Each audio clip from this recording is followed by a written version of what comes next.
С гостей в студии. Это Матрена Викторовна Немпадистова, начальник отдела по работе с обращением граждан отделения Пенсионного фонда России по Республике Саха-Якутия. Доброе утро. Тема нашего разговора – это установление выплат тем, кто работал в сельской местности, что для этого необходимо, какие есть требования. Вот что вы по этому поводу можете сказать? С добрым утром, уважаемые телезрители.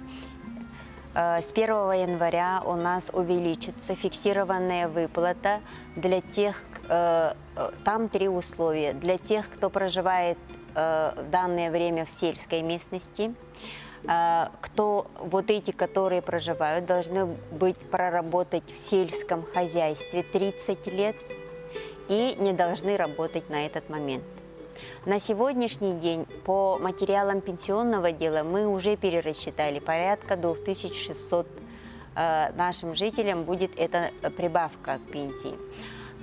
Следует сказать, что сумма будет фиксированная 1333 рубля 54 копейки.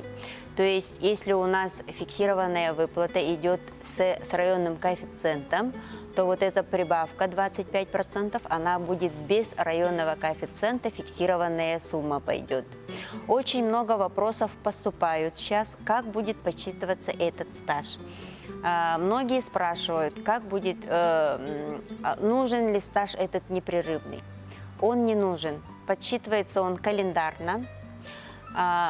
Тем, кто проработал в колхозах, совхозах до 1991 года, без наименования должности вся работа идет как работа в сельском хозяйстве. После 1991 года работа в должностях, который утвержден постановлением правительства. Еще какие вопросы поступают на сегодня? Людей интересует то, что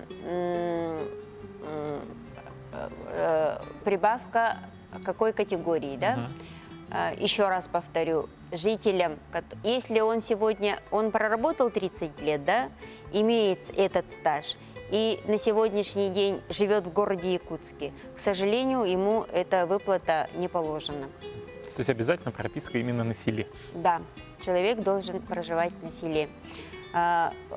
Следует сказать, что такая льгота появилась у нас за столетнее социальное обеспечение впервые. Раньше были, есть и на сегодняшний день разные льготы, но для жителей сельского села, сельской местности появилась вот эта льгота впервые. Если есть вопросы, то куда обратиться можно? Если есть вопросы, то обращаться в территориальный орган. Еще хотела добавить, что в течение этого года мы будем вот этот сельский стаж перерасчитывать всем с 1 января этого года.